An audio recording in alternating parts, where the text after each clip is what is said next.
Welcome, folks, to an exclusive podcast right here on nextairwrestling.net. Probably going to end up on the YouTube channel at some point as well. Graham G.S. and Matthew sitting alongside the one, the only, the illustrious, my bookings partner in crime, Mr. at JNaps Ring Wrap on the Twitter machine, John Napolitano. John, how are you doing today? I'm doing great, Graham. Every time I'm with you, my introduction gets longer and longer and better. So today was great. That was awesome. Good job. Good job.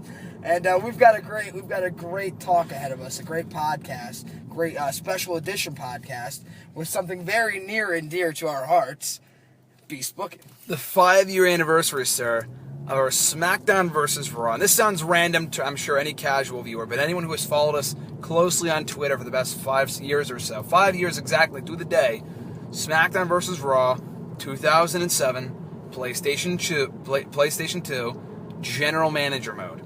Anyone who has never played the game before knows, anyone who has played the game before knows this is the single greatest mode in any wrestling game ever. And you and I have played this game mode before on our own in the years that preceded this. Obviously, do the math, 5 years from now, 5 years from today was 2011. And the game came out in 2006. Yes. So we were a bit on the, a little bit late on this and doing it together. Yes. But I had been doing this for a long time before we started doing it together, for about 2 years before this. But never has anyone ever played this game for 5 consecutive years. It's incredible. Graham, I think people at home really need to understand how much time, effort, energy we've put in to what might seem trivial to you at home, but we've really created our own little world within, WWE SmackDown vs. Raw 2007, and it just keeps getting better and better every time we play with one another. That sounded weird. Every time we play the game with one another. And honestly, you guys are in for a treat because for this podcast, we're going to be talking all about, our escapades throughout SmackDown vs. Raw 2007 General Manager mode, all of the great champions we've had, the great rivalries, the great matches, some of our favorite memories. And honestly, we hope that we can inspire you guys at home to maybe become some Beast Bookers of your own. Go pick up the game, go buy a PlayStation 2. I'm sure they're 99 cents somewhere. They're pretty cheap. But honestly, or even just to fascinate you guys, because a lot of the stuff that you're about to hear, it isn't our wrestling brilliance. We don't call ourselves Beast Bookers for no reason, but a lot of this stuff is a matter of chance. As one of our staples of us playing this game for the past 5 years is that we've left it all up to chance. We've simulated every single match, except for a few here and there, but we've simulated almost every single match, so the outcomes are just as surprising to us as they are to anyone else. And so that's what makes this game so much fun. You never know what's going to come around the corner, what's going to come next, who's going to face who's going to fight what, and it's just a great time. And Graham, you have the best memory of anyone I've ever met, so I'm going to ask you to kick things off. Well, even before we get into that, like you said, hopefully we can inspire some people to pick up their copy of SmackDown vs. Raw 2007 from their local GameStop at the $5 bin or something. But even more importantly, hopefully inspire some listeners who I'm sure are listening, some makers of the WWE 2K games, to bring back fucking General Manager mode Yes. for either WWE 2K17, Yes. SmackDown vs. Raw 2018, if they bring back that title. But at any rate, like you said, like we've both been talking about, 5 years to the day, July 9th, 2011.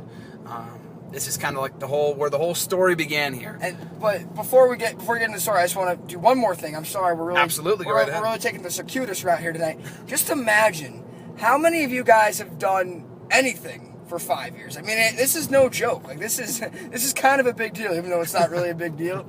But just the fact that not only have we played this game for 5 years, but we've enjoyed it for 5 years. We've had a great time doing it, and hopefully we have 5 more years to come. Here's hoping, and many more years after that.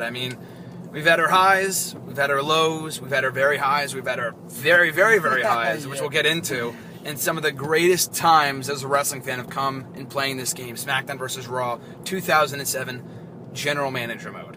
So like I said before, the whole reason why we got into doing this, and we've played the game on occasion before, even before getting into SmackDown vs. Raw GM mode, because I remember very, very clearly you introducing the game to me and Jackson, my brother and I, years ahead of that. Like in 2009, you showed me a copy of SmackDown vs. Raw 07, and you inspired me to pick up the game and do my own GM mode for many years. But then after that, I got bored with my own GM mode, and I moved into doing it with you a short time later. It was just one random-ass Saturday afternoon, a lot like today, where you came home from your baseball game and said, hey, why don't we play some SmackDown vs. Raw GM mode? And we're like, okay. So we agreed, and we kicked things off. So the thing is that kicking things off, and we'll start from the very beginning here, is that you have to pick a show.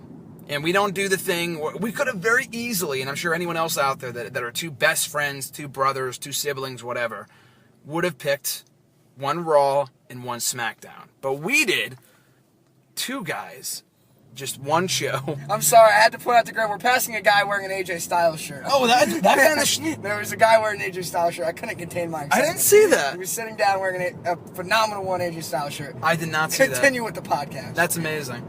But yeah, instead of going one Raw, one SmackDown, we both picked Raw. Yep. We did it together. Yep. Because I feel like the fun comes in not only competing against each other, but sharing ideas and doing it together. Whereas also in combination with the fact that if we did it separate shows, we probably would have been in year 5 by now. Doing two separate shows, and I've done two separate shows before, takes a hell of a lot longer than doing just one show together. And for those of you wondering, well, where the hell is the competition coming from? You guys are playing together, not against each other. How is this any fun? Well, there is no competition, really. We beat SmackDown every year in the ratings. We kill them we haven't lost yet in 5 years of playing, 15 years in the game. We have not lost to SmackDown once. The competition comes in trying to best ourselves from the previous year, trying to have a better year each and every year, trying to make every year better than the last one. Absolutely. And I think we've accomplished in doing just that over the past 15 years. I mean, you look at our records and our pay-per-view history, and people have been begging me for a long time now to come out with like extensive history of our shows, of our results, our title history, Raw, like everything pretty much. People have been following along with this for a long time. I've put up posts on Facebook about it and our updates in the game, and people are always looking forward to that kind of stuff. And the thing is that we keep it fresh. Because I did my own little, like I said, my own probably 10 years or so worth of GM mode stuff, spanning from 06 to 07 in 2 different video games. And it took me about a year. But that's because I was playing probably like every day or every other day. Whereas you and I mean, even more so recently than a couple of years ago when we first started this, we only see each other, and initially only every 2 weeks or beyond that. Nowadays, we only see each other maybe once or twice a month at most. And even beyond that, we're in college now. We're no longer kids. So it takes us a few times in between these booking sessions. Yep. So it kind of stretches that out, and we try to do as much as possible within one beast booking session. So with all that being said, probably the longest introduction ever in the history of any podcast whatsoever. But we'll kick it off with the beginning. Like I said, July 9th, 2011, we kicked it off just for the hell of it. We thought it'd be cool. We picked Raw. I couldn't tell you every superstar that we had on Raw at that period in time. And also let me preface the podcast by saying this. And people ask me this all the time. And how I label years, how we keep track of shit. We start, and the best way for me to remember it is that our first year, when you first start out the game, I call it 2001. People ask me why not this year, why not 2000? Because 2001 is year 1. To do 2000 is year 1, it would make no sense to me. 01 is year 1. That to me makes the most sense. And the game starts off the night after WrestleMania. So I think we crowned a new champion on the very first night. Yes, the very first Raw after WrestleMania. John, can you tell me who that man was? If my memory serves me correct, I believe it was the Rated R Superstar Edge. He was our inaugural WWE champion, our very first WWE champion. That is accurate. Edge is our inaugural WWE champion.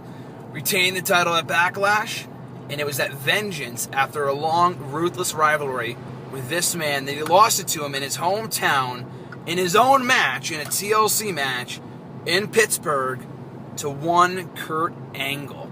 Kurt Angle became the new WWE champion, reigned as champion for a few more months. It was the summer of Angle, but not for long before dropping the title on an episode of Raw.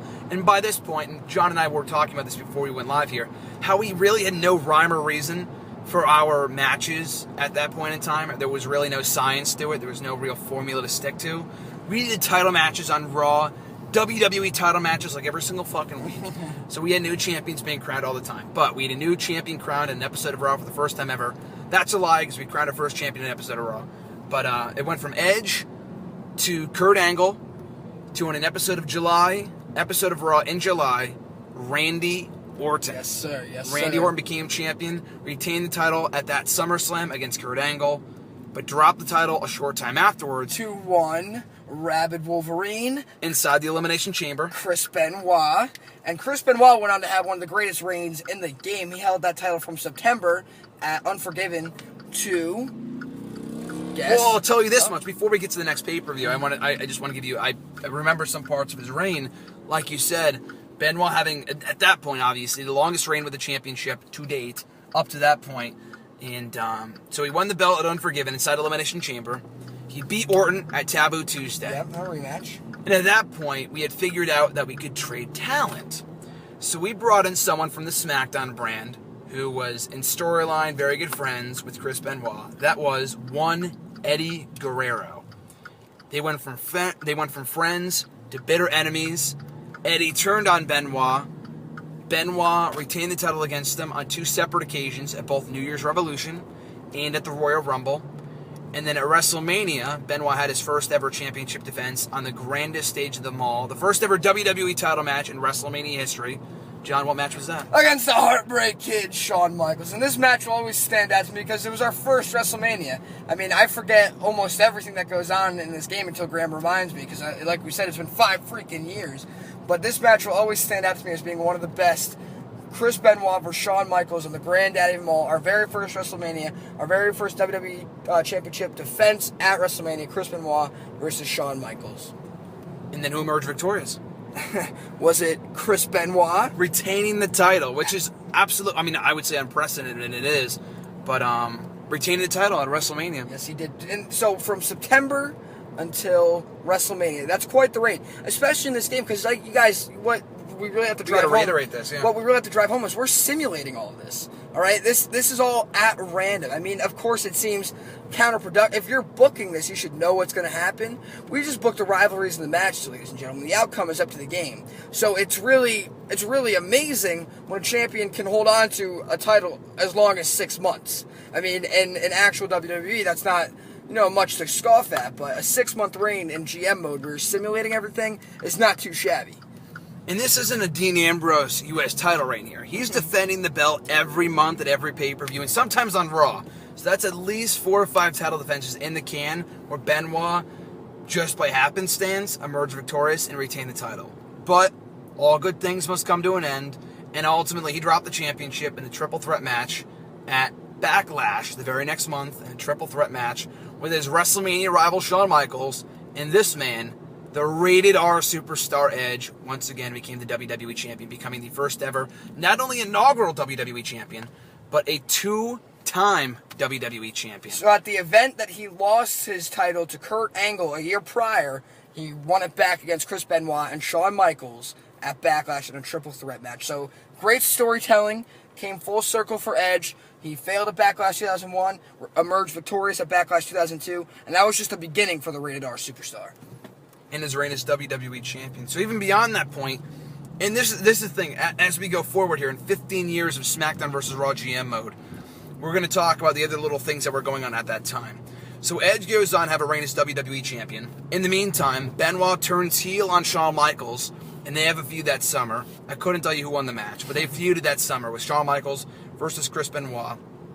I'm pretty sure Shawn Michaels finally came out on top when the championship wasn't on the line.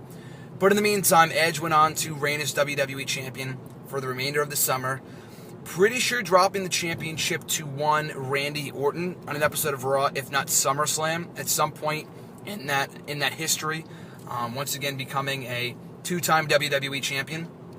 Pretty sure it was at SummerSlam in some sort of triple threat match or something along those lines. I forgot who else was in the match. But the bottom line is that Randy Orton became a 2-time WWE champion and went into Unforgiven as champion once again.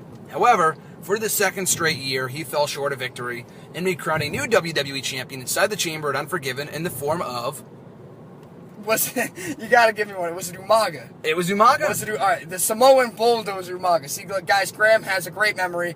Mine not so great, but I'll let you know right now. At the time, this was amazing. Umaga, because in 2011, when we're booking this, Umaga isn't, he's obviously passed. He's no longer living, but he's dead, people. But even towards the later years of his run in WWE, he wasn't a top tier talent. So in the game, to us back then, it seemed like we kind of revitalized the career of Umaga, and he's really had a huge part in all of this. In the past 15 years, has been such a huge talent for us in GM mode. Winning the championship inside Satan's structure, inside the Elimination Chamber at Unforgiven, a lot like Benoit, going on to once again, it just happened to work out this way, embarking on a near 6-month reign as WWE Champion, beating the likes of Batista, John Cena, all these other superstars during his lengthy reign as WWE Champion before coming up short at WrestleMania to the Royal Rumble winner. And this is when we started doing the Beast booking, when we went camping that same summer. Yep. You brought your TV, you brought the PS2, you booked in the cabin on a late Friday night, early Saturday morning, pretty much the entire weekend, which I look forward to doing this year as well. Yep. This next weekend coming up. So anyway, Umaga drops the championship at WrestleMania to asshole Mr. Kennedy, who won the Royal Rumble, the 2003 Royal Rumble, went on to WrestleMania. So this was one of our, I wouldn't say lackluster, but I'd say one of our more forgettable WrestleManias. And I'm going to be blatantly honest, Umaga was a great champion, but Mr. Kennedy hadn't really at all ever been in the title picture. Albeit, it was great to see him win at WrestleMania, but it was kind of more, not random, but just not as anticipated as maybe one of our top tier talents going against Umaga at WrestleMania. But nonetheless, Mr. Kennedy beat Umaga at WrestleMania, and he went on to have quite the reign as well. I'll give him that. The year 2003 is when things really start to get interesting. Years 01 and 02 were fun for kind of starting out, but 03 for us is the year that everything really started to click long term. And we still go back to this year in terms of tag teams, mid-card champions. We got to talk about our tag teams. Oh my God. We've had some of the best tag teams and tag team feuds in the history of this fucking business. But anyway, we're talking about the WWE title picture. We'll go back to our favorite feuds and memories. It'll all kind of harper back to that at the end there. But anyway, so Kennedy wins the championship after winning the Rumble in 2003. His reign does not last long. He beats Umaga in a championship rematch at Backlash, yet drops the championship to Raw's newest acquisition in the WWE draft, the game, Triple H. And at that point, Triple H had been feuding with Ric Flair, another newcomer to Monday nights. Ric Flair got beat in that triple threat match with Kennedy and Flair at Vengeance. Triple H becomes the new WWE Champion. Triple H goes on to reign as WWE Champion, defending against all comers. And then that summer, he faces his first big challenge at SummerSlam, John Cena. But he gets some help from an old rival, now turned ally, Ric Flair. Ric Flair turns on John Cena, joins Triple H, becomes Triple H's protege, helps him retain the title against John Cena at SummerSlam, leading to, once again, the third annual Unforgiven pay-per-view inside the Elimination Chamber, where for the past 2 years we have crowned a new WWE champion. And on this night, it was no different. For the first time ever, one of Raw's newest acquisitions, we crowned a new champion and the Animal Batista, silencing 5 other superstars to become the new WWE champion. And this to us, John, I know especially to you, is one of our favorite periods in the history of this game. Okay. Now it's worth noting, we got through the first 2 calendar years in a matter of weeks, ladies and gentlemen. So we had started in the summer of 2011. By the time Batista won the WWE Championship inside of the Elimination Chamber, I was a junior in high school. It was the fall of 2012. I'll never forget sitting in my first period classroom because Graham was over that weekend, and I remember we were texting. I was in my first period class. It was 7:30 in the morning, and we were texting about how excited we were that Batista was now the WWE Champion. Coming off his great feud with JBL, who he beat at SummerSlam to earn a spot in the chamber that September, became the new WWE Champion. But again, his reign didn't last long, because at Taboo Tuesday, in one of the biggest blockbuster main events that we've had up to that point, Batista defends the championship in a triple threat match against Triple H and John Cena. And once again, the odds were stacked against the champion, and it fell short of victory. We crowned another new WWE champion, a two-time WWE champion, in the game Triple H. Now, you got it, Graham, you got to speak about the interesting dichotomy. I was just about to. Go right ahead. That was starting to develop. Now, correct me if I'm wrong, but there was this crazy, there's this crazy happenstance. Like, remember, this is all simulation, but for some reason, in this three-way rivalry of Triple H, Batista, and John Cena, the cornerstones of our show at that period of time, John Cena was not able to best Triple H. Triple H was not able to best Batista, and Batista was not able to best John Cena. These guys have been going back and forth, and they could beat the latter, but in that circle they could not beat one another. Mm-hmm. So, like we said, all simulation, and for some reason, either for a year or for a year and a half, it went on that was just the case. John Cena couldn't beat Triple H couldn't beat Batista, and Batista couldn't beat John Cena. So you just set the tone basically for the next 6 months of programming. So we have a new champion crowned in Batista at Unforgiven. Triple H wins the belt back in a triple threat match by pinning John Cena at Taboo Tuesday. We have a rematch for the championship between Batista and Triple H at Survivor Series. As you said, John, Batista, in their first ever one-on-one encounter, Batista beats Triple H to win the WWE Championship back, becoming a two-time WWE champion. A rematch is held at New Year's Revolution, once again retaining the title by beating Triple H. Retains the title at the Royal Rumble against Bobby Lashley or Umaga, one of the two. But the bottom line remains, Batista is still the WWE champion. And at WrestleMania, he faces, as you said, John Cena, who becomes the new WWE champion. Because that year's Royal Rumble was not won by John Cena. It was won by JBL, who was also on our show, but he did not go for the WWE title. He transferred over to SmackDown to win the World Heavyweight Championship and headline WrestleMania. So instead, we had a tournament. John Cena won, went on to WrestleMania to beat Batista to become the new WWE champion. Cena, by year 4, was finally WWE champion. For the man in real life who's held 15 world titles, could not win the big one for many years, but he finally did so. And may I remind you, Cena is the only man in the history of our universe who has never left Monday Night Raw.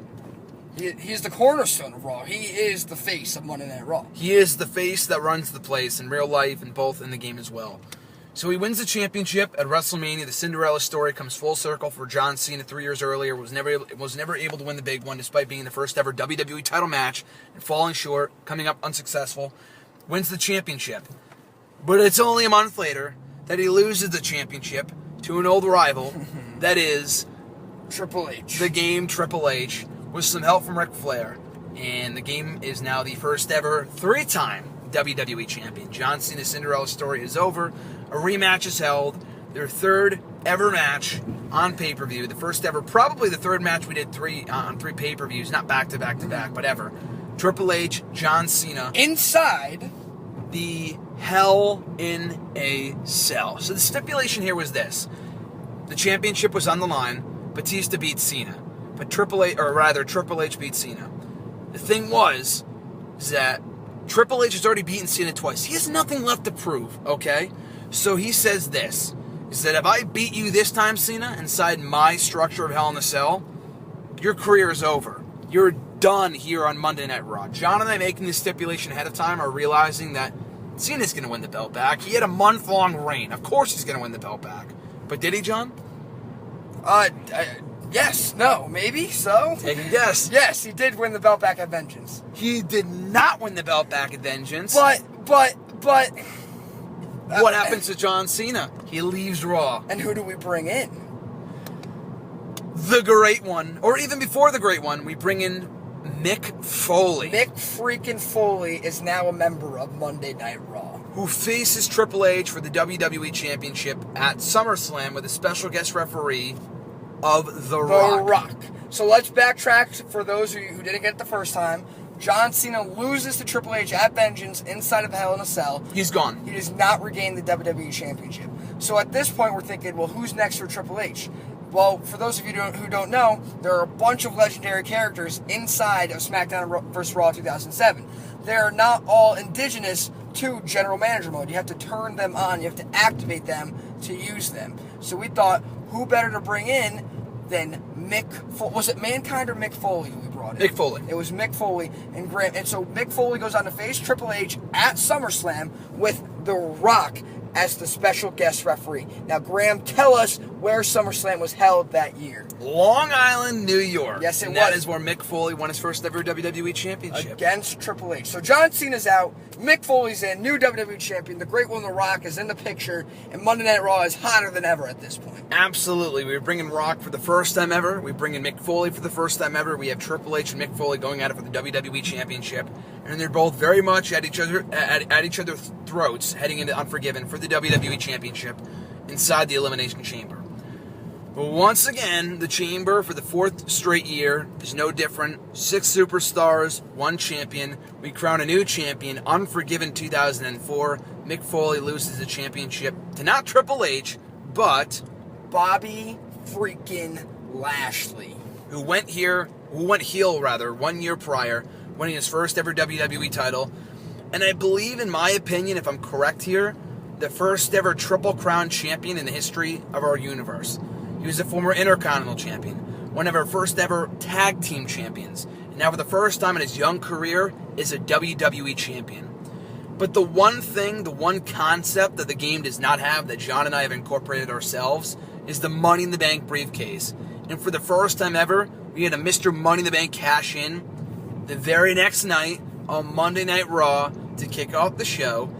And his name was Carlito! Dun, dun, dun, Now, that dun. doesn't excite a lot of people. I already know. Carlito was never a main event guy, never a top-tier talent in the WWE. So in our minds, in our ever-creative minds, we imagine that Carlito was something more of like what Alberto Del Rio was in his initial run with WWE. That cocky, arrogant, Latino superstar. He was more of a, egotistical kind of, I'm better than you character instead of I spit in the face of people who don't want to be cool. And that's how he's been his entire career on Monday Night Raw. Instead of kind of the hokey, apple chewing, afro having Carlito that you all know and maybe sometimes love.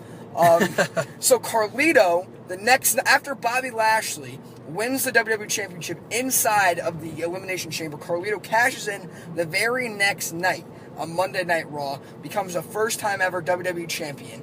All right, and to those of you who, I won't get ahead of myself, excuse me, but Carlito would go on to have a great reign, and I mean a great reign as WWE Champion. Not this reign in particular. He ran into one roadblock, and the scary thing about this, you make the comparison between Carlito and Del Rio, Alberto Del Rio. And basically, Carlito was our Alberto Del Rio. And a lot like in real life, his Cinderella story, his premier reign as WWE Champion did not last long. He ran into the roadblock that was the animal, Batista, who became a new 3-time WWE Champion at the Taboo Tuesday pay-per-view. But it was only 3 weeks later on Monday Night Raw after Carlito's team emerged victorious in a 3-on-3 tag team match, or, traditional Survivor Series elimination tag team match at Survivor Series. The very next night, Carlito won back the belt in a steel cage match, knocking off Batista, injuring Batista, putting him on the shelf for a solid year. Batista's out of the picture. Carlito is once again the WWE Champion and runs rampant on Monday Night Raw, beating superstar after superstar at New Year's Revolution. Instead of dropping the belt back to his next opponent, playing a game of hot potato with the championship, he beats The Rock.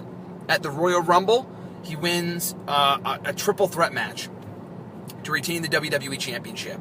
At WrestleMania, he walks in WrestleMania and walks out, still the WWE Champion. And at this point in time, which we neglected to mention up to this point, and we got to give some back history here. We got to give some backstory. Yes, sir. To this feud. So at WrestleMania for the WWE Championship, WrestleMania in our universe 2005, it's Carlito versus the Royal Rumble winner William Regal versus Eddie Guerrero, who earned entry into the match. Now, on paper, that sounds random as all hell, and I understand that.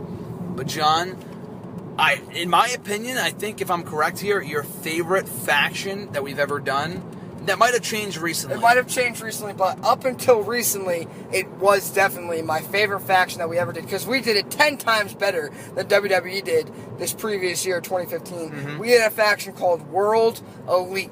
Heel superstars from all over the globe coming together to run rampant on Monday Night Raw to make everyone's lives hell. All right, and Carlito was the leader of said faction as WWE champion. But you can't leave out the other superstars who were involved in that faction.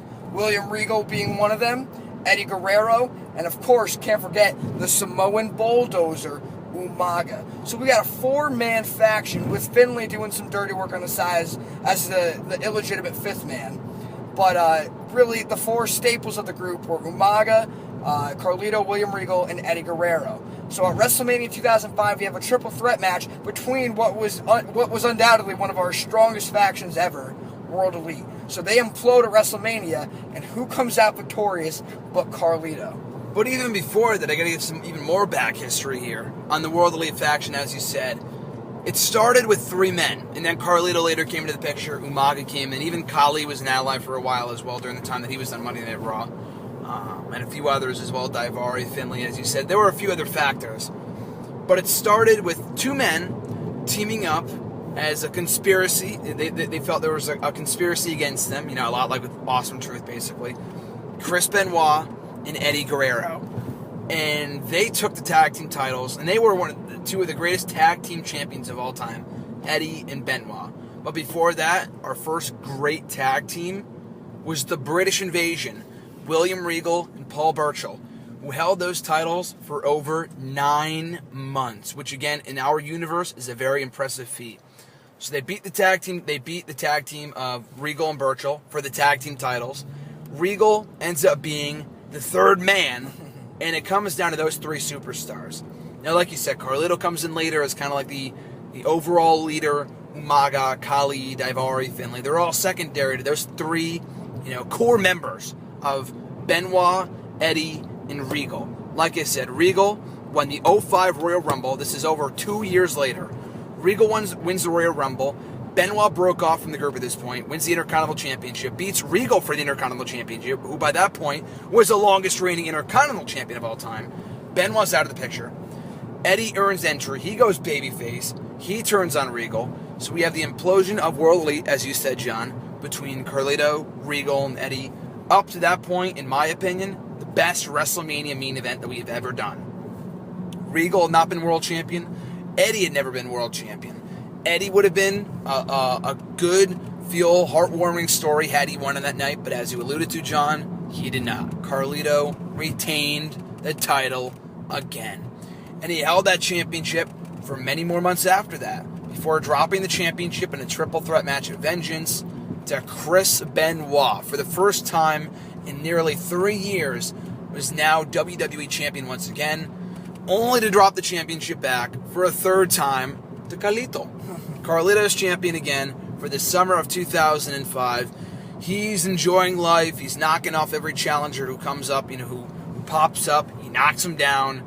He's the most ruthless superstar in Raw history up to this point. But he gets confronted by the returning, after almost over a year by this point, John Cena, who has a bone to pick with Carlito and has his sights set on the WWE Championship. Now remember, John Cena left WWE when Triple H knocked him off at Vengeance 2004, excuse me. And so now he returns with his sights still set on the strap, the WWE Championship. But this time it's not Triple H, it's Carlito, who had kind of surpassed Triple H as that overly cocky, hugely dominant heel on Monday Night Raw. Carlito was the man at that point. So it's Cena as one of the top baby faces against Carlito, who would undoubtedly become the top heel in our promotion. One of the biggest matches we've ever had.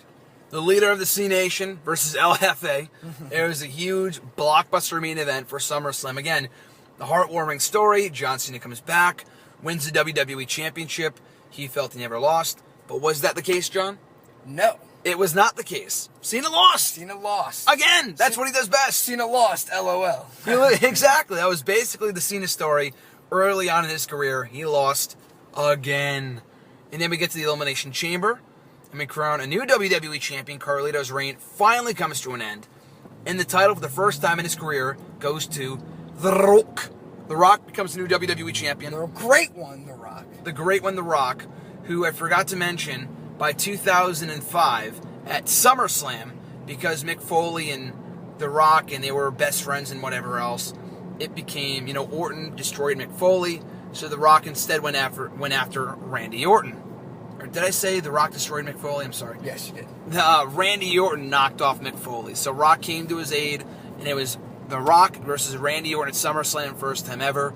The Rock beat Randy Orton with, this time, a special guest referee, Mick Foley. Mick Foley was the special guest referee this time. Excuse me, I'm sorry. To reverse the roles, I'm sorry. Yeah, sorry to put you in the spot there. No problem. But The Rock, going from that victory over Randy Orton at SummerSlam, wins the WWE Championship at Unforgiven 2005, only to drop the championship in a rematch to Randy Orton at Taboo Tuesday. This time, for the championship, Randy Orton becomes the new WWE champion again. So the title's doing a little bit of hot potato at this point. Yep. Carlito beats John Cena at SummerSlam. To retain. Goes into Unforgiven. Now, the Elimination Chamber is one of the staples of our calendar. Every year, it puts on one of the best matches, one of the most unpredictable matches. And exciting. And usually there's going to be a new winner compared to the last year. That's what history tells us. So The Rock beats Carlito, or beats 5 other men inside the Elimination Chamber to win his first... The Rock, yes. To win his first WWE Championship. Randy Orton comes back into the fold, beats him at Taboo Tuesday. To avenge the loss from SummerSlam this time, he takes the title in addition to getting his win back over The Rock. So Randy Orton, a 3-time WWE champion. And like you said, John, it's a game of hot potato, because only 3 weeks after that, we have a triple threat match between Randy Orton, the number 1 contender Kurt Angle, and Mr. Money in the Bank, who cashed in and announced ahead of time he was going to be cashing in, Rey Mysterio. But the title doesn't go to Mr. Money in the Bank, and nor does Orton retain. The title goes to Kurt Angle. Now, Graham, did you just say we had a WrestleMania 22 rematch in our version, in General Manager Mode 2007? Did you just say we had Randy Orton, Rey Mysterio, and Kurt Angle competing at Survivor Series for the WWE Championship? Did I hear you correctly? Yes, sir, but this time we had a different winner. It was Kurt Angle, who became the new WWE Champion. So Kurt Angle for the first time, and again, Angle at this point had been a staple on Monday Night Raw for a number of years. He had probably been drafted and come back. But he wins the championship for the first time. And then at New Year's Revolution, he beats Rey Mysterio to retain the title. And at the Royal Rumble, Mysterio gets one more shot to win the belt in a 30-minute Iron Man match. Just think of how sexy that sounds on paper. At the Royal Rumble 2006, the same event in real life where Rey Mysterio won the actual Royal Rumble match. Does he win the WWE title, John, on that night? He does not. He does. Maybe. God dang it, Graham, I don't remember. Rey Mysterio becomes the new WWE champion. The new WWE champion. And what does he do with that WWE championship? He rolls into WrestleMania as champion to take on the dominant superstar. And I think the Royal Rumble that year had been won by Shawn Michaels, who was on the SmackDown brand. So we had, or even before that, let me lay out what happened before that. So at the same pay-per-view that Kurt Angle won the championship at, before Rey Mysterio wins the belt, at Survivor Series 05, we have this storyline, okay? We had the team of John Cena, Mick Foley, and The Rock. And before that, The Rock and Cena had never crossed paths ever. First time ever, we have the partnership of The Rock and John Cena. They fall short to the trio of Triple H, Bobby Lashley, who had already been teaming up for a number of months by that point, and the mystery third partner, who turned out to be Batista, who returned from injury a year earlier, turned on John Cena. It appeared he was coming to Cena's aid, but in turn, he turns on John Cena, breaks his neck, joins Triple H and Bobby Lashley, who form an alliance with Randy Orton, known and they as become Evolution. It's a mystery. They become Evolution. So, while all of this is happening, they run rampant on Raw. One of our we've had many great factions in GM mode. Evolution, World Elite, but this version of Evolution featured Triple H, Batista, Randy Orton, and Bobby Lashley. Now, Bobby Lashley kind of took the role of Randy Orton in Evolution in real life. He was kind of that diamond we were trying to mold into the next big superstar. Remember, he had won the Elimination Chamber in 2004, but by 2006 he had kind of gone into obscurity. So we were really trying to make him back into that top-tier talent. Now, Triple H, Batista, and Randy Orton were already established veterans, already multiple-time champions, so Bobby Lashley was our guy we were trying to build. But this Evolution was just as dominant as the real Evolution in real life, and they controlled Raw for a number of years. Starting with WrestleMania 2006, where Rey Mysterio lost the WWE Championship to Batista, who then embarked on the longest reign of all time, up to that point anyway, as WWE Champion. Longest WWE Championship reign up to that point in our GM mode. He knocks off Rey Mysterio in a steel cage match at Backlash. He retains the title in a triple threat match at Vengeance 2006, against The Rock and Kurt Angle. Then at SummerSlam, he takes on in a WrestleMania rematch, SummerSlam 2006. So here's what happens.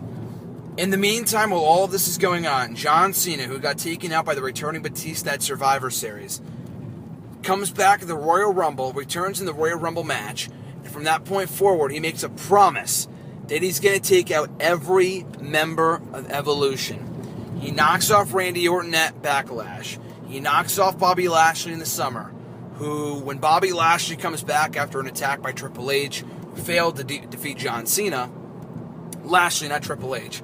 So Triple H attacks Bobby Lashley. Lashley leaves. He comes back, and he leaves Evolution, breaks off on his own, and faces Triple H at SummerSlam. So then John Cena, after beating Lashley and Randy Orton, goes after Batista, already having beaten Batista before at WrestleMania 2004.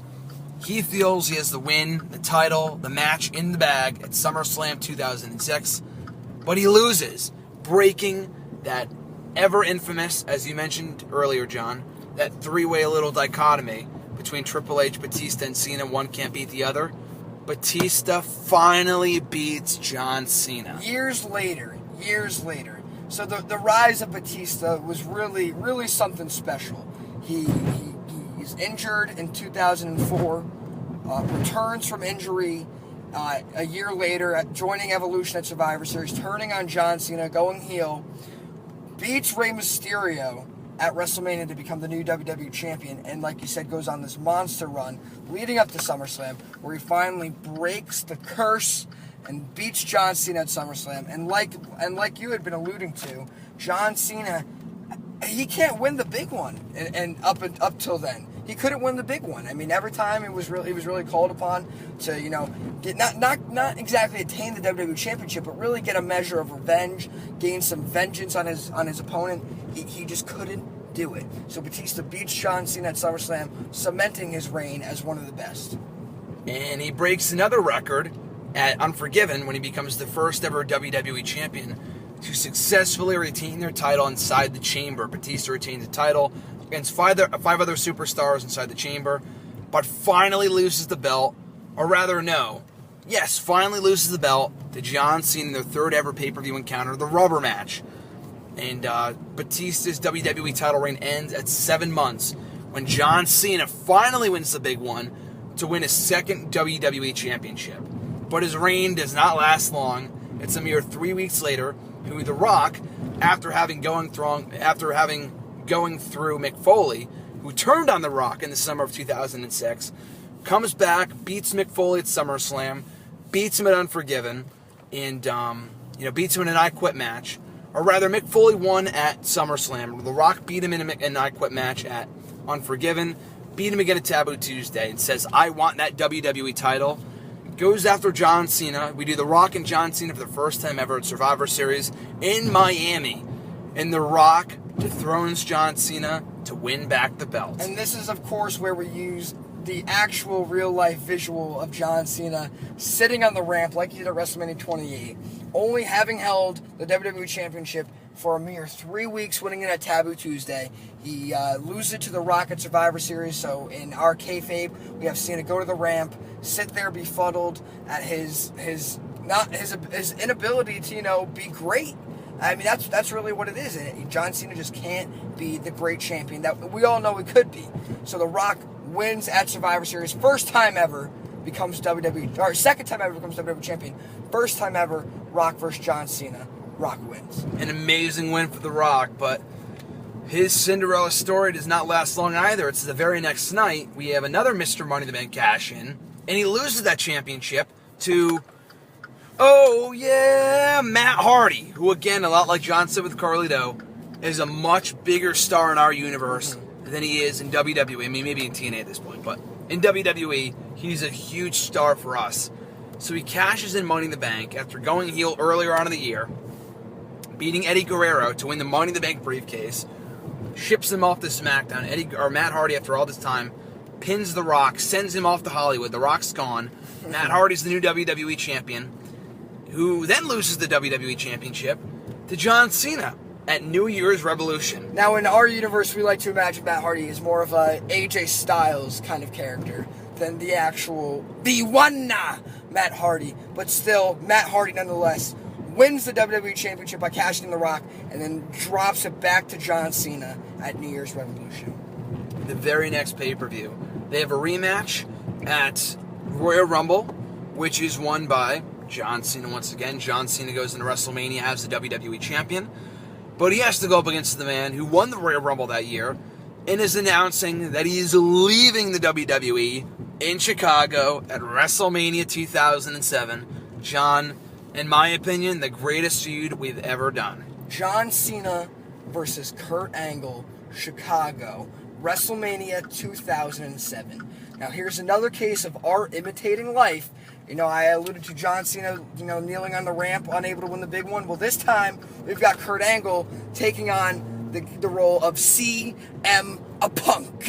Now, keep in mind, Kurt Angle had done everything up to this point. Like you said, Graham, he was a staple of Monday Night Raw, a seasoned veteran. But he announced that at WrestleMania in Chicago, he was leaving with the WWE Championship.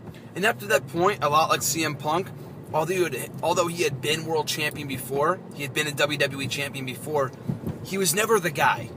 He was always an upper mid-card guy. He was never really a regular in the main event scene. He was just another guy. But throughout the course of this feud leading up to WrestleMania with John Cena, he really came into his own as a main event level superstar, as a top tier talent. Having the whole pipe bomb and all right before WrestleMania. I gotta speak on this pipe bomb, guys. Graham did a great version, his own little remix of the pipe bomb. This had to be 2013, 2012 in real life. 2012, yep. 2012 when this took place. We were in Graham's old residence, where he used to, spend the weekends with his dad. And Graham cuts this great promo as Kurt Angle about how he's going to leave Chicago with the WWE Championship. Except this time he was cutting it on the ramp. John Cena was in the ring after a steel cage match against, was it William Regal? What was it was Kurt Angle who beat Mr. Kennedy, who was John Cena, in a steel cage match, exactly. Steel cage match. Yep. He beat Kennedy, beat the living shit out of him, promised to murder him, but there was nothing they could do about it, because Angle was leaving anyway. He won the Royal Rumble. He was contractually obligated to go for that championship at WrestleMania. So there was nothing they couldn't suspend him, they couldn't fire him. He was already leaving the company anyway at WrestleMania. There was nothing they could do. And according to Angle, a lot like CM Punk in real life, he was going to leave WrestleMania on the final day of his contract, the final day of March 2007, as the WWE Champion. John, did he leave Chicago as champ? He definitely did. Kurt Angle, the new WWE Champion, takes a title.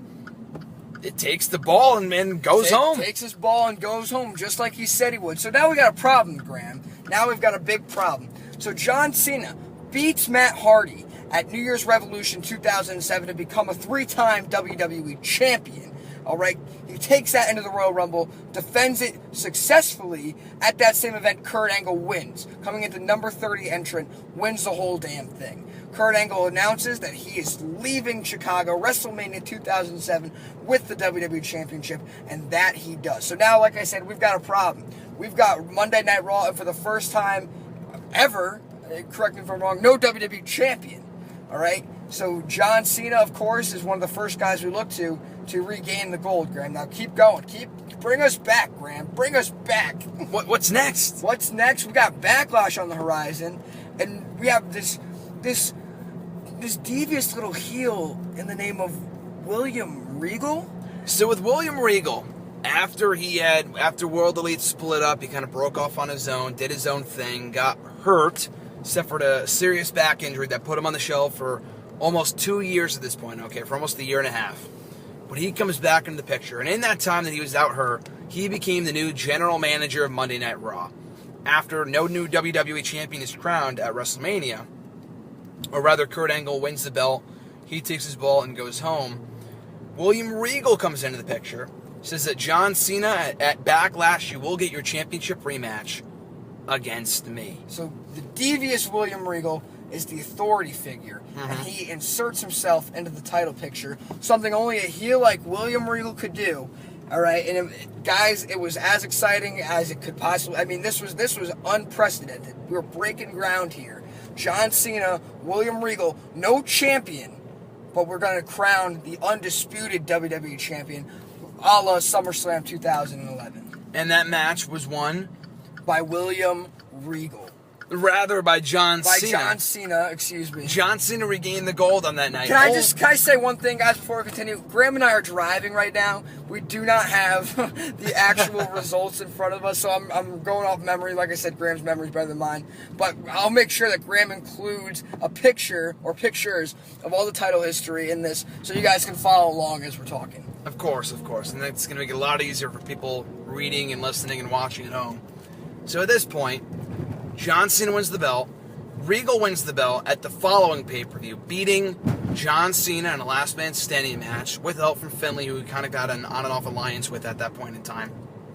William Regal is now the most powerful entity in the entire WWE.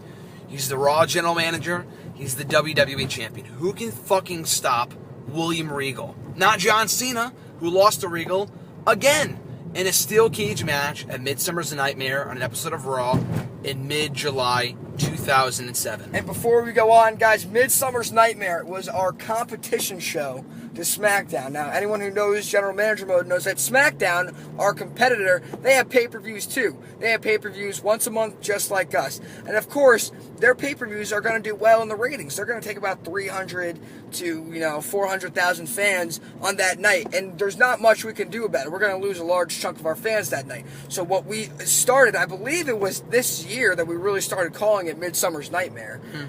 We started putting on some of the best possible TV that we could to try and keep some of the viewers from going to SmackDown, from going to the pay-per-view. So every time we are in direct competition with a SmackDown pay-per-view, we call it our Midsummer's Nightmare show. Whether it's in June or whether it's in December, it's Midsummer's Nightmare.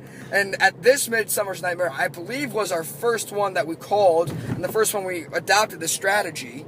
We had a great moment. An absolutely great moment, because where were we located on this night? Well, even before then, let me just say one thing. We actually started using the Midsummer's Nightmare term. Maybe that idea, we started using it around that time. But we had actually started calling it Midsummer's Nightmare from the very get-go. Okay. We have been using it since the beginning just because... Do you know where we got that name from? Oh, Sting, obviously TNA, calling Midsummer's Nightmare. Which was basically the same exact thing. They did their own little mini pay-per-view in the summer, in between pay-per-views. And that was in the summer of 2011, the same time that we started doing our Okay, but so just so I don't look like a jackass, would you agree that this was the first time we really said, like, let's put our best product out? Oh, of course. And it was a great product we put out. It was in July of 2007 in our game, where we were located, our Monday Night Raw, in direct competition to the Great American Bash SmackDown Summer pay-per-view. In direct competition to the Great American Bash, we were located in Pennsylvania. Pittsburgh, Pennsylvania, to be exact. William Regal retains the title. All is said and done. He's beaten John Cena. Nothing left to worry about. Look in my eyes. So, okay, of course. We're going off the real-life angle here. They did with John Cena and CM Punk that same summer in 2007. Basically, this feud is mirroring the John Cena and CM Punk feud, but we did it better. So, Kurt Angle comes back, still in his mind the WWE champion, still in the record books the WWE champion, leading to a triple threat match at SummerSlam between Angle, Regal, and Cena.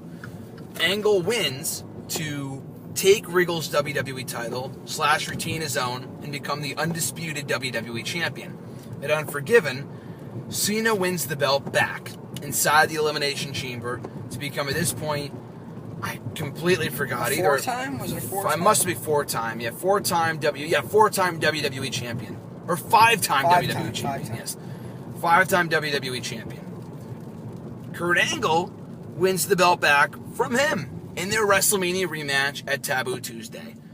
And then at Survivor Series, we have the epic long rubber match, the Iron Man match for the WWE title. John Cena reigns supreme once and for all to become the new WWE champion. And from that point forward, embarks on the longest reign, not up to that point, but ever, as WWE champion. A 10-month long reign. 10 months. So finally, John Cena has kind of risen to the potential that we expected him to have from the beginning, but he did not. He becomes the longest reigning WWE champion. 10-month reign. Absolutely unreal. And he really becomes the great superstar that he is.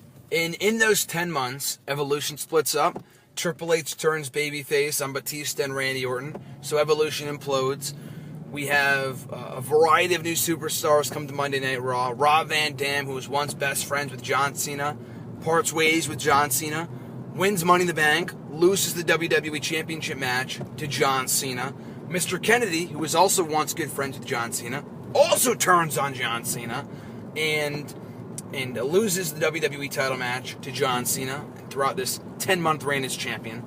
The Rock comes back right after the Royal Rumble, challenges Cena to a match at WrestleMania, but also has to go up against the Royal Rumble winner, a two-time Royal Rumble winner, in Kurt Angle, only the second man ever to win the Rumble twice. Kurt Angle. Oh my goodness. So here's what we got going on right now. So the WrestleMania previously, WrestleMania 2007, we have John Cena, Kurt Angle, which really kind of kicked off our John Cena, Kurt Angle / CM Punk life, or art mirroring life kind of feud. So then a year later, we did what we thought should have been kind of the main event of WrestleMania 29 in real life. We have John Cena, The Rock, and Kurt Angle, who's mirroring CM Punk in our world, in a triple threat match at WrestleMania 2008. Now, because I had always been a long time proponent of the fact that the main event of WrestleMania 29 should have been a triple threat in John Cena, The Rock, and CM Punk. Of course, we had the twice in a lifetime match, which was just awful. But in our world, and in GM mode, Cena goes on a 10-month reign, and of course, WrestleMania 2008, The Rock and Kurt Angle, in what I thought up to then was the biggest WrestleMania main event ever. So at this point, we're going to try to not rush through the rest of it, because we got the UFC fight coming up pretty soon, so we're going to head on over to Buffalo Wild Wings as we speak now. But from this point forward, we're in the fall of 2008. As John alluded to, Cena wins that triple threat match from WrestleMania 2008. We've pretty much been going on for an hour at this point, believe it or not. Oh, wow. Jeez, it doesn't even really feel like it. We might have to do a part 2, Graham. We might have to. Actually, you want to stop here, and then we can pick up where we left off? Would you like to do a part 2? We can do a part 2, because I feel like there's so much left to talk about. We're not even halfway done. We can't even do the injustice of speeding through it. But for the fans, for the listeners, for the people who've heard us drone on and on and on. For almost an hour at this point. Let's quickly go through just everything that, just quickly, just the highlights. The highlights. From 01 to 2008. You want to run through every WWE champion? Not every WWE champion, but just, the big moments. So Edge is our inaugural WWE champion. All right, so we go through a couple here and there. First WrestleMania ever is hosted by Chris Benoit and Shawn Michaels over the WWE Championship. You take it from here? Well, your favorite memories before I go on. Oh, from that time period. Oh, all right, well, from that time period, from 2001, obviously it would be the WrestleMania match between Chris Benoit and Shawn Michaels. But there are some great things that we can't really brush over in part 1. The tag teams, the stables that we had, and I will say, you guys are in for a great treat for part 2. Because I'd say 2008 on is really where we hit our stride. Really where this became more of a passion than a hobby. But favorite moments of the entire period of everything we just went over, gotta give it to my boys, the British Invasion. Great tag team. They were amazing. Los Guerreros, Chavo Guerrero, Eddie Guerrero, multiple-time tag team champions. They were fun to watch. Rob Van Dam and Kane had a great run as a tag team. Just so many memories. Great stuff all throughout. Absolutely. I mean, we really revolutionized tag team wrestling. without ever having drafted one woman to give the women's championship to. Even despite being the fact we're the Raw brand and need a women's championship, but we've never used it once. But at any rate, like you said, the tag team division has always been stacked. The mid-card division has always been stacked. Some great stables, tag teams, Fortune, World Elite, Evolution, all these great stables. Well, God, tell them who Fortune is. God, tell them who Fortune is. Fortune was the face faction that took on Evolution for most of 06, 07. That consisted of John Cena, Ken Kennedy, Rey Mysterio, and Rob Van Dam. Great faction that was. Now you could probably count the factions that we've had, like the legitimate factions on one hand that we've had, like the great 4+ people, and in this time period it's really World Elite, Fortune, and Evolution. Those are our big players in the faction department. Mm-hmm. And just great stuff. I mean, it's so much fun too when you break them up, and then some of them are heel and some of them are babyface next time around, and you play it from the opposite end of the field. You do a heel Fortune, maybe a babyface Evolution, and it's a faction wrestling. Some of my favorite stuff, and I think we did it great. We did it better than anyone else. Absolutely. I mean, from this part anyway, from 01 to 2008, which is an appropriate place to end, which I'll mention why in a second. But from this part, favorite feuds for me, Angle and Cena, that whole year that was dedicated to that one feud was just so amazingly well done. Just from simulation purposes, I know we booked it, but the way the game played out the feud and the way that we got to give credit to the creative that is this game, other than us. When I say creative, I mean the powers that be in the video game that simulate every match result, because without that, I don't know where the hell we'd be. But that makes the game so much fun to not know who's winning what matches and who's going to come out on top. Is this champion? Who's going to retain this night? How long is the reign going to last? Blah, blah, blah. And obviously we dictate all the babyface and heel turns, all that other shit. But other than that, though, everything is pretty much unpredictable, unprecedented, never before done, never before seen. We don't really rehash feuds unless we have to, unless we want to, unless it serves a purpose. But anyway, from that time period, from those years of 01 to 08, Angle and Cena, Carlito and Cena, Batista and Cena is probably one of, if not my favorite feud. That whole dichotomy that you alluded to earlier, John, between Batista, Cena, and Triple H, that whole three-way feud, everything about this whole part is really exciting to me. So on that note, part 1 I think is an appropriate place to end in 08, because in 08 in the game is where we stopped for over a year and a half. Oh, wow. From May of 2013, from when I left the college right after that, in the fall of 2013, and that was pretty much when we stopped seeing each other on a regular basis and every other few months or so when I was home from break. So we stopped from that point to December, the very last Raw, the very last Monday of 2014 is where we picked up. Jesus. So for a year and a half, we put GM mode on the back burner, and we picked up in late 2008, and that's where we're going to pick up with part 2. Awesome. So, John, on that note, for a straight hour talking all this shit, it's been a lot of fun, so thank you. Thank you, Graham. Guys, I hope you enjoyed this as much as I did, for those of you who even give a damn, but because I know this is special to Graham and I, but for those of you who have been listening for the last hour, thank you. I know Graham's gonna post some pictures of all the title histories, all the the great matches, the great feuds that we've had, so you guys can kind of get your own personal little investment going into all of this. God gummit, whatever the old people say. I wish we recorded video a lot more than we actually did, so you guys could have seen what was going on firsthand. But part 2 is going to be even better, guys, because I'm absolutely 100% proud of what took place between 2008 and today. We just finished booking before we started this podcast, so we got a lot of great stuff coming your way. Absolutely. So stay tuned, guys, for part 2 coming up within the next week. I am hanging out with John for all of next weekend. From the 15th to the 17th, we're going camping in good old New York, so we will obviously have enough time on our hands to record part 2 of this podcast, stemming from late 2008 to present day. And hopefully by that point, we will reach the 15-year mark. We came pretty close today in November of 2014. We should hopefully reach that 15-year mark by next weekend. We'll talk all about it in part 2. So on that note, guys, for For John Knapp, I'm Graham Jason Matthews, and we'll catch you folks down the road.